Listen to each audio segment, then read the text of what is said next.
The number one question I get is, how do I start investing? Because we all put out lots of videos that say, you need to investing. And you've heard this a million times, right? You need to start investing, but nobody ever tells you how, specifically, or anything along those sorts. And so you hear terms like mutual funds and ETFs and Roth IRAs and 401ks and compounding, and it sounds like a foreign language, okay?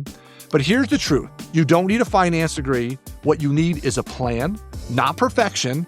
And today what I want to do is I want to show you exactly how to start investing step by step, even if you never invested a dime in your life. And this is where we're going to start to play a little more offense. This is want to be where the game is, and we're going to talk about that here in just a second. But what is the real reason that you need to invest? Okay, savings, which is what we talked about before in the previous video, is how to get security, right? It's how to build up an emergency fund, and investing will get you freedom. So saving gets you the security to feeling good, and investing gets you the freedom long term. The average savings account pays around 0.5% if you're doing it at a regular bank at best. And inflation has averaged 3 to 4% per year for decades, which means every year that you're saving and just putting in a regular savings account, you're losing money. So what does that mean? That same $100 you have today, if you just put it in a regular savings account, inflation's going to eat some of that money, and what you can go use it for purchasing power becomes less and less and less. So investing is how you're going to make your money start to work for you so that you can stop working money for forever. And ideally, at some point, your investments and your money that you've saved up over time is going to start to grow and grow and grow so you can win this game. And that's why people always talk about why investing is so important. So let me talk about how I got started in this in my early 20s, okay? Back when I got my first corporate job out of college, my company at the time offered a 401k. And in that 401k, the way it worked back in those days is if I put in $1,000, they would match me for $1,000. And if I put in a second $1,000, they would put in $500 more. And if anyone doesn't think that I should put in that $2,000 to get $1,500 for free, you're crazy, because that is how that whole game started, and especially when you're really young. So I did that for a handful of years. Eventually, as I became a real estate agent, I became self-employed. You now switch from doing something like a 401k to what's called a SEP or SEP IRA, which is just the same kind of investment option, but for a self-employed person. The cool part for me was I could actually invest more money in it than I could in a 401k. Back in those days, we didn't have Roth IRAs, so it wasn't something that you could do. But my son had this option at his job, so he's doing the whole 401k plan. My daughter works with me as a real estate agent, so she's doing the Roth IRA plan. But all these different IRAs and all this different verbiage that you talk about, at the end of the day, it's just the vehicle that you're using to invest for a retirement. There's also going to be investing that you're doing for non-retirement. But these tools are basically just put in place so that you can use them. The actual process of picking investments is something that you have to do next. It's not something you do. These just vehicles are what holds the money. So again, what savings done is it protects you, and investing long-term is what's going to free you. And take it from someone who's now 55 years old. This is something where now I make just as much, if not more money from my investments than I do from my actual job, okay? So here's some basics that most people never learn. And what you need to do is investing isn't gambling. I know a lot of people are saying, I don't want to lose money. I don't want to go into investing. What it basically is ownership. And what you're doing is you're buying little pieces of real companies if you're investing in the stock market. So for example, historically, you hear terms like the S&P 500. So what is that? That's basically the 500 biggest U.S. companies in America. And going back the last 100 years, on average, it's been about a 10% increase year after year. Now, again, 100 years ago, it wasn't called the S&P 500. It was probably called something else. And yes, is it 10% every year automatically? No. Some years it's more, some years it's less. But if you do this over time, and if you're in your 20s and you're going to do this for the next 40 years, you don't want to watch what's happening in the short term. You want to play the long term. And that's why wealth is built over the long play. And if you just put money in this, I'm telling you, it is like a wealth machine. And here's a couple of examples, and I show these on investment calculators all the time, and here's some numbers for you. If you invested $100 a month starting at the age of 18, by the time you're 70 years old, you would have over $2.1 million, and you have only actually put in of your own money $62,400, which sounds crazy because that is infinitely more than that $62,400. But let's say, for example, you could do a little bit more and you put in $250 a month. You'd have almost $5.3 million, and your contributions would have only been $156,000. So starting young, being consistent, keep learning. And when people say to me, I can't invest, what they're really saying is I'm okay watching my money become less and less valuable and not planning for the long term. And there's real life proof. Go play with an investment calculator. I've done this with the 13-year-olds that I'm coaching up. I've done this with my kids and their friends. The numbers are staggering when you look at this stuff, and compounding is just literally amazing how it works. So if you don't own assets, you're going to work for those who do, and it's going to be really hard to get somewhere someday. So I hope these are enough reasons to get you to actually really start doing this. So how do I start? This is the part where people are really looking for. How do I start? First step in how to start is this. You want to pick your arena that you're going to start in, right? There are basically 4 main areas you can start. There's the 401k, which a lot of times happens through your workplace. So if you work in a corporate environment, you can do a 401k and you need to figure out what the money matches are. If you're not in a corporate environment, like let's say my daughter who does a Roth IRA, there's some differences in the 2 accounts, and for many people, I think you should do both. We'll talk a little bit about what the differences are. You have a traditional Roth IRA, which is for someone who basically maybe is a high earner but doesn't have a 401k at work, or even does, and you can do both of these. And all of those things happen in what's called a brokerage account. So whether you're using a company like my brokerage account happens to be at Fidelity, but there are lots of different companies, whether it's Vanguard, Charles Schwab, you can use apps online, places like Robinhood.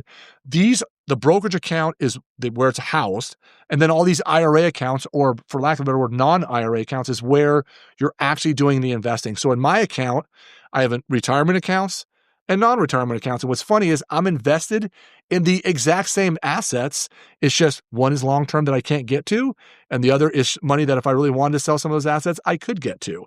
And so if you go to any of these websites, I'm going to use Fidelity as an example, pull up fidelity.com, and usually somewhere on the top right-hand side, it'll say open an account. So all you have to do is open an account, and it will give you the basics. It's going to ask for your contact information, your phone number, your email, some basic information. And then what you want to do is attach your bank account, your checking account to that. So you can automatically start to transfer money into that account. And that is how you get started. Don't worry about what you're going to invest in yet, but you got to get money out of your bank account, savings account, checking account into your brokerage account. So then you can actually start to invest. Okay. So start where you are. If you've got a 401k match through work and you have a process and a program that happens through your job, do that. If you don't have a job like that and you're someone like me and you either need to do a self-employment IRA or a Roth IRA, you can do those and you can set them up online. They're very easy to do.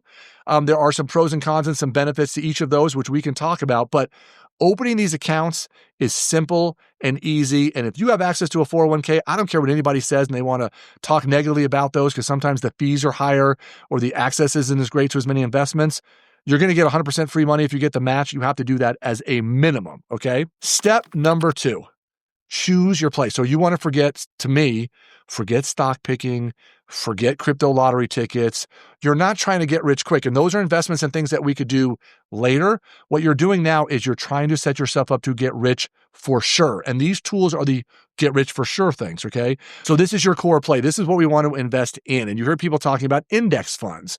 So they'll mention this all the time. It needs to be one of these long-term fundamentals, things you need to know about. And what this is a fund that is invested in hundreds and hundreds of companies all at once. So you've probably heard of the S&P 500 index fund, or maybe a total market fund, ETF, or a target date fund.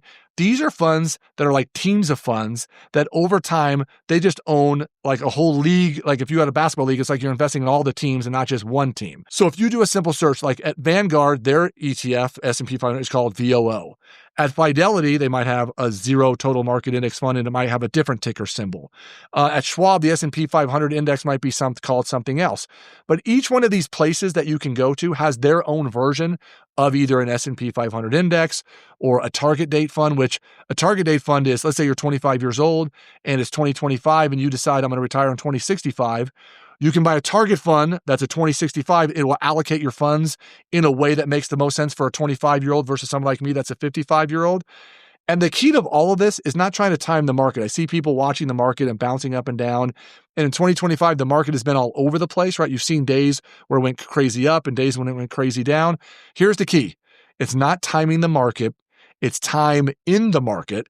And if you're someone who's in your 20s, you shouldn't even be paying attention to what's going on in the stock market every day. Just keep having your money every pay period automatically go into these accounts so that long-term you're going to win at this game. And the key to all of this is you want to be an investor, not a trader. So people that are trying to pick individual stocks or get rich on crypto, you got to be real careful with that. If you just play these fundamental games first, and I always say, how much money you make in a perfect world, you'd be able to pull 20% off the top for investing. If you can do that and put into these very safe type investments, you're going to win. And then that 80% left over that you're living off of, if you want to take 5 or 10% of that and start doing individual stocks or crypto or take a much higher risk, great. Because if those things fail, you're already doing your basic fundamentals. So you just try to stop outsmarting the market. You just need to stay in the game and outlast the market and know that if I do these, I'm going to be rich. And maybe I can try some of these other things later that might make me really rich. But again, we want to stay from the gambling and the trading, and we want to be an investor.